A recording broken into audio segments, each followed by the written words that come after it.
दोस्तों आप लोग जो है 11th के बाद सोच रहे होंगे कि हमारा जो है क्लास 12th में जो है क्या क्या हमारा पढ़ाई होने वाला है। तो आज जो है आप लोगों के सामने हम जो है बहुत ही बेहतरीन वीडियो लेकर के आए हैं, क्योंकि भाई अगर आप लोग जो है साइंस स्ट्रीम से अगर सेलेक्ट किए हैं तो आप लोग को जो है फिजिक्स पढ़ना होगा, है ना। तो हमारा जो है फिजिक्स में आखिरकार क्या क्या पढ़ना है, किस में कैसे टॉपिक्स आते हैं और क्या मतलब उससे जो है हम लोग को बेनिफिट्स मिलेगा, सारा चीज़ जो है इस वीडियो में बताएंगे। यानी कि एक्चुअल में जो है हमारा क्लास 12th में जो है फिजिक्स का जो है सिलेबस क्या होने वाला है फुल्ली रूप से जो है हम लोग जानेंगे। तो चलिए वीडियो को सिंपली स्टार्ट करते हैं और जानते हैं कि हमारा जो है क्या क्या पढ़ना है क्लास 12th में। और क्लास 11th में तो जाने ही भाई कि किस तरह से जो है हमारा पढ़ना था, है ना। और क्लास 12th तो हमारा बोर्ड के लिए भी ज़रूरी है, तो इसलिए ज़रूर इसको ध्यान दीजिएगा। चलिए यहाँ पे हम बात करते हैं, हमारा जो पहला है विद्युत आवेश तथा जो है इसका क्षेत्र के बारे में पढ़ना है, ठीक ना। तो हम इसको अगर इंग्लिश में बात करें तो इलेक्ट्रिक चार्जेज एंड फील्ड इसको बोला जाता है। तो थोड़ा सा हम बात इसको बता दें कि हमारा जो है इलेक्ट्रिक चार्जेज एंड फील्ड यानी कि भाई हमारा जो विद्युत देखते हैं वो जो है आवेशों का एक्चुअल में प्रवाह होता है, उसमें जो कण जो होते हैं तो एक्चुअल में जो है एक जगह से दूसरी जगह जाने का काम करते हैं, ठीक ना। एक तरंग जानते होंगे आप लोग, तो उसी तरह से जो है हमारा जो है मतलब एक में बोल सकते हैं कि हमारा विद्युत आवेश जो है एक्चुअल में विद्युत आवेश के बारे में जानेंगे कि एक्चुअल में जो है हमारा विद्युत आवेश होता क्या है ना। और इसके बारे में बहुत सारा जो है बात जानेंगे कि हमारा जो है इलेक्ट्रिसिटी अभी तक जाने हैं, मतलब इलेक्ट्रिक चार्जेज के बारे में खास करके, ठीक ना। जो कि हमारा इलेक्ट्रिक चार्जेज मतलब क्या है और इसका जो है फील्ड्स किस तरह से निर्भर करते हैं, जो कि हम लोग जानते हैं कि हमारा जो है किसी भी जो है चालक में अगर आप जो है करंट प्रवाहित करते हैं तो उसका जो है एक फील्ड जनरेट होता है, उसको जो है किस तरह से व्यक्त करता है। तो सारा चीज़ के बारे में जानेंगे, यानी कि चार्जेज एंड फील्ड भी इसे बोल सकते हैं, ठीक ना। तो हमारा जो है जानेंगे कि विद्युत आवेश और इसका जो है क्षेत्र क्या होगा इसके बारे में, ठीक ना। हम आपको बता दें क्लास 6 से लेकर के जो है 12th तक के आप लोगों को जो है वीडियो इस चैनल पर मिलने वाला है। तो इस चैनल को ज़रूर सब्सक्राइब कर लीजिए, आपके सामने जो है दिख रहा होगा हमारा जो है प्यारे सा चैनल का नाम, ठीक ना। और नीचे तो आप लोग के रेड बटन दिख ही रहा होगा, है ना। चलिए फिर उसके बाद जो है विद्युत विभव और इसका जो है धारिता के बारे में पढ़ना है, यानी कि इलेक्ट्रिक पोटेंशियल एंड जो है इसका जो है कैपेसिटेंस, ठीक ना। तो हमारा जो है विद्युत विभव क्या होता है, विभव जो आप लोग विभवांतर वोल्टेज वगैरह जो है मापते हैं, जो कि आप लोग जो है क्लास 10th में भी भली भांति जाने होंगे, है ना। तो हमारा जो है यहाँ पे आप लोग समझ रहे होंगे कि हमारा जो है विद्युत विभव यानी कि किस तरह से जो है उसका वोल्टता मतलब मापते हैं, और धारिता का मतलब उसका जो है प्रवाह कैसे होता है ना, उसका मतलब कौन सा कैपेसिटेंस होता है। तो इसके बारे में जो है फुली रूप से डिटेल्स हम लोग पढ़ेंगे हमारा जो है चैप्टर नंबर 2 में। इसमें बहुत सारा चीज़ जो आएगा आप लोग जो है जानिएगा तो ये ऐसा बात है ना। तो हमारा जो है इलेक्ट्रिक पोटेंशियल एंड जो है कैपेसिटेंस जो है हमारा एक्चुअल में 2 लेसन में हम लोग पढ़ने वाले हैं। फिर उसके बाद जो है विद्युत धारा पढ़ेंगे, जो कि आप लोग जानते होंगे करंट इलेक्ट्रिसिटी इसको बोला जाता है, ठीक ना, या इलेक्ट्रिक करंट भी आप लोग बोल सकते हैं भली भांति, ठीक ना। तो इलेक्ट्रिक करंट जो हम लोग जो है एक्चुअल में बल्ब वगैरह जो जला रहे हैं ये विद्युत धारा का ही मतलब कारण से जला पा रहे हैं। तो हमारा जो है विद्युत धारा के बारे में जो है भली भांति जो है परिचित होंगे कि विद्युत धारा क्या है, किस तरह से काम करता है, और हम लोग जो है एक्चुअल में विद्युत उत्पन्न कैसे कर सकते हैं ना। तो सारा चीज़ के बारे में इसमें जानेंगे, जो कि हमारा आएगा, आप लोग समझ ही रहे होंगे क्या, ठीक ना। तो इससे आप लोग को पता चल जाएगा कि हमारा जो है एक्चुअल में जो है विद्युत धारा क्या होता है ना। 12th में हम लोग जो है भली भांति जान पाएंगे कि हमारा जो है विद्युत धारा एक्चुअल में क्या होता है ना। चलिए फिर उसके बाद जो है पढ़ेंगे कि हमारा जो है गतिमान आवेश तथा जो है उसका जो है चुंबकीय क्षेत्र, है ना, यानी कि मूविंग चार्जेज एंड जो है उसका मैग्नेटिज्म के बारे में हम लोग पढ़ने वाले हैं। यानी कि कोई भी जो है आवेश, जो कि हम लोग फर्स्ट चैप्टर में पढ़े थे, ठीक ना, कि हमारा जो है आवेश जो है एक्चुअल में जो है इलेक्ट्रिक चार्ज वगैरह बोले तो हमारा जो किस तरह से मूव करता है एक जगह से दूसरे जगह, जो है आवेश का मतलब किस तरह से प्रवाह होता है, और इस पे जो है हमारा जो है मैग्नेटिज्म लगता है, जो कि आप लोग जानते हैं कि हमारा जो है एक चुंबकीय क्षेत्र उत्पन्न करता है ना। तो चुंबकीय क्षेत्र जो है किस तरह से उत्पन्न करता है, उस पर कौन कौन वैज्ञानिक जो है इस पर रिसर्च किए थे, हम लोग को बताए थे, सारा चीज़ जो है इसके बारे में जानेंगे। यानी कि मूविंग चार्जेज एंड मैग्नेटिज्म के बारे में हम लोग जो हैं चैप्टर नंबर 4 में जानने वाले हैं ना। चलिए आगे हम लोग बता दें कि चुंबकत्व एवं जो है द्रव्य, ये खास करके चुंबक जो होता है, चुंबक और उसी तरह के जो है चुंबकीय पदार्थ जो है, इसके बारे में बात करेंगे। जो कि हमारा कई ऐसा भी आ सकता है कि चुंबकीय और अचुंबकीय को जो है कैसे अलग करें, बहुत सारा चीज़ जो है इसमें देखने को मिलेगा। तो हमारा जो है एक्चुअल में जो हम लोग क्या जानेंगे कि चुंबक क्या होता है, चुंबक किस प्रकार से मतलब काम करता है, और हमारा जो है द्रव्य यानी कि जो है भाई पदार्थ, ठोस, द्रव और गैस, ये सब अवस्था जो है हमारा होता है, ठीक ना। तो द्रव्य जो है किस तरह से हमारा जो है काम करता है, यानी कि मैग्नेटिज्म और जो है हमारा जो है मैटर के बारे में जो है इस चैप्टर में पढ़ेंगे, यानी कि चैप्टर नंबर 5 में, है ना। चलिए अब आगे देखिए, हमारा जो है विद्युत चुंबकीय प्रेरण पढ़ना है, विद्युत चुंबकीय इलेक्ट्रोमैग्नेटिक इंडक्शन, ठीक ना। तो हमारा जो है किस तरह से जो है इलेक्ट्रिक मैग्नेटिक इंडक्शन होता है, यानी कि विद्युत चुंबकीय प्रेरण होता है। आप लोग पहले जान लिए कि हमारा विद्युत जो है एक जो है चुंबकीय क्षेत्र उत्पन्न करता है, ठीक ना, जो कि आप लोग जान रहे होंगे जब गतिमान होता है तब। तो हमारा जो है चुंबकीय क्षेत्र उत्पन्न करता है, तो यह जो है किस तरह से इसका इंडक्शन होता है, किस तरह से रूपरेखा मतलब बनता है।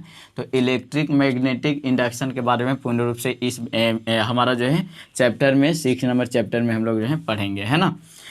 फिर इसके बाद जो हमारा जो है ख़ास तौर पर जो है हम लोग प्रत्यावर्ती धारा के बारे में पढ़ेंगे, जिसे एसी करंट भी बोलते हैं ना, जिसको अगर पूर्ण रूप से बोला जाए तो अल्टरनेटिव करंट नाम से जानते हैं हम लोग। देखिए एक्चुअल में हम अगर इसका बात करें कि हमारा जो है एसी क्यों पढ़ रहे हैं ना, तो हम लोग अभी तक देखे कि जितना भी था हमारा इलेक्ट्रिक करंट, इलेक्ट्रिक, यही सब लिखा हुआ दिख रहा था ना। तो एक्चुअल में हम लोग वहाँ पे जो है विद्युत पढ़े हैं। तो आज जो हमारा विद्युत उत्पन्न हो रहा है खास करके अल्टरनेटिव करंट ही होता है ना, जो कि हम लोग जो है बल्ब वगैरह जो जला रहे हैं उसमें हमारा जो है किसका हाथ रहता है, प्रत्यावर्ती धारा का। एक जो है हमारा डायरेक्ट करंट होता है, जो कि हमारा दृष्ट धारा के नाम से आप लोग जानते होंगे। तो वो जो है एक्चुअल में जो है ना डायरेक्ट करंट, जो बैटरी वगैरह सेल से इस सब से उत्पन्न होता है, तो उसके बारे में नहीं, हम लोग जो है सिर्फ जो है क्या चीज़ के बारे में पढ़ेंगे कि हमारा बिजली कैसे काम करता है ना।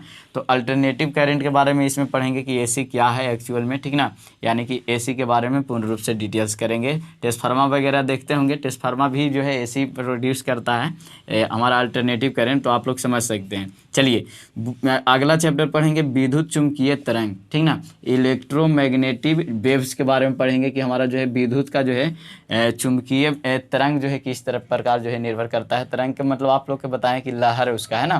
तो हमारा जो है विद्युत चुंबकीय तरंग के बारे में भी पढ़ेंगे। फिर उसके बाद प्रकाशिकी जो है हमारा रे ऑप्टिक्स इसको बोला जाता है, ठीक ना। तो ये जो है एक्चुअल में हमारा जो है पहले जो आप लोग चैप्टर देख रहे थे कि हमारा जो है क्लास 8 में जो प्रकाश पढ़े थे, है ना, तो एक्चुअल में प्रकाश का ही जो है यहाँ पे भली भांति उस समय हम बताए थे कि 8 में जो प्रकाश पढ़ रहे हैं ना, हमारा जो है 6 से ही पढ़ने के लिए था ना, है ना। तो हमारा जो है प्रकाश 6 से ही था, 6, 7, 8, और इसके अलावा जो है 12th में आप लोग के देखने को मिल रहा है। तो रे ऑप्टिक्स यानी कि कोई भी किरण जो है किस तरह से प्रकाशित होता है, आप लोग को पता होगा किरण जो है कितने प्रकार के होते हैं, क्लास 10th में ही पता चल गया होगा। तो हम लोग जो है यहाँ पे एक्चुअल में जो है प्रकाश के बारे में पढ़ेंगे। इसको रे ऑप्टिक्स को आप लोग समझिएगा कि हम लोग जो है प्रकाश पढ़ेंगे, है ना। प्रकाश के परावर्तन अपरावर्तन जितना भी आना होगा सब इसी में आ जाएगा, है ना। फिर उसके बाद जो है तरंग प्रकाशिकी होता है एक, यानी कि वेव ऑप्टिक्स, यानी कि भाई इसमें जो है जब प्रकाश निकलता है तो उसका भी तो एक मतलब लहर होगा।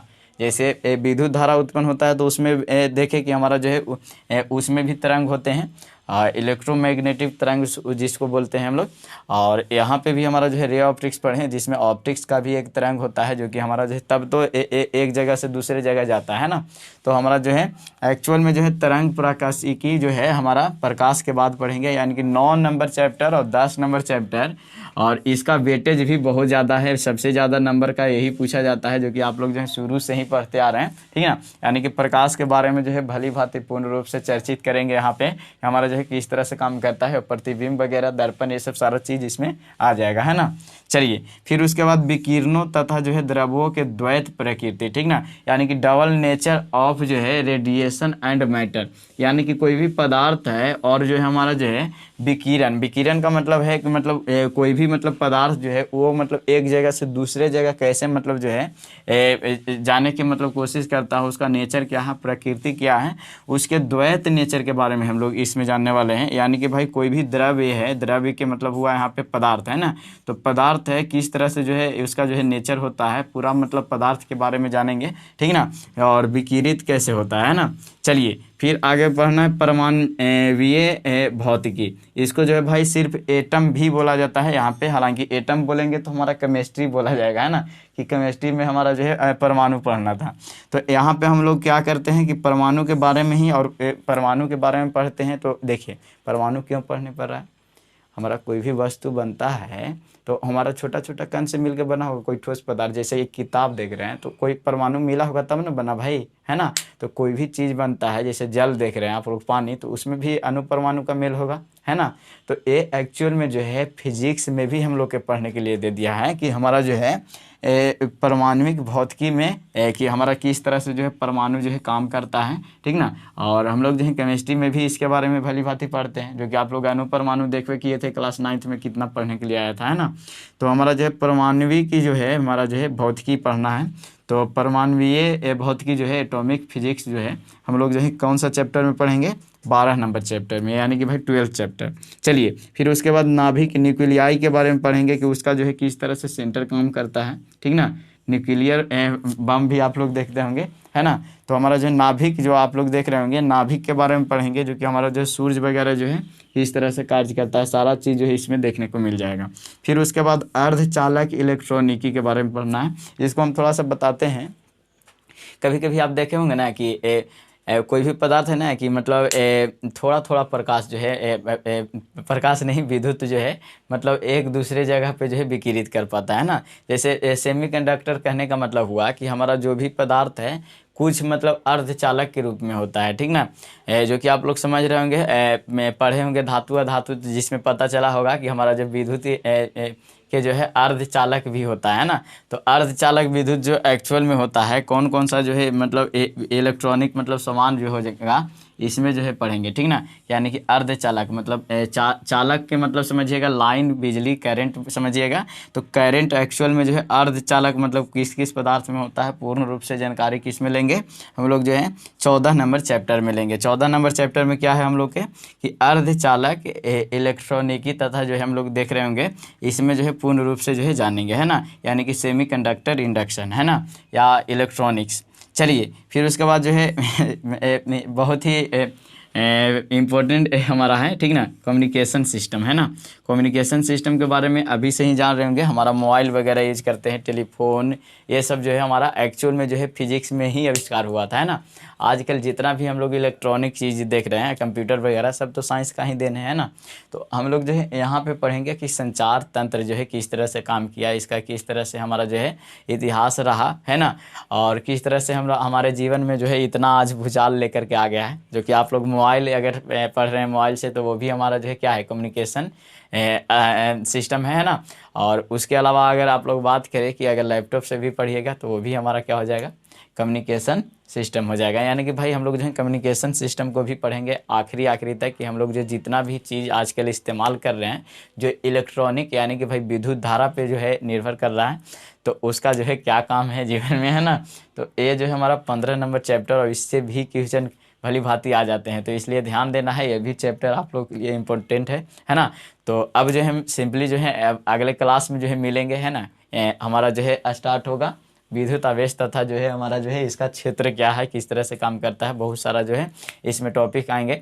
तो आप लोग जो है चैनल को अभी सब्सक्राइब कीजिए, अगर क्लास 12th में नए नए गए हैं तो यहाँ से जो है आपको भली भांति जो है पूर्ण रूप से जो है वीडियो देखने को मिल जाएगा। तो चलिए, थैंक यू सो मच, आप लोग सपोर्ट और प्यार देते हैं, इसके लिए बहुत बहुत शुक्रिया। और अंत तक वीडियो देखे हैं तब तो भाई आप सीरियस बंदे होंगे। चलिए थैंक यू, अब मिलते हैं सिंपली अगले वीडियो में, है ना।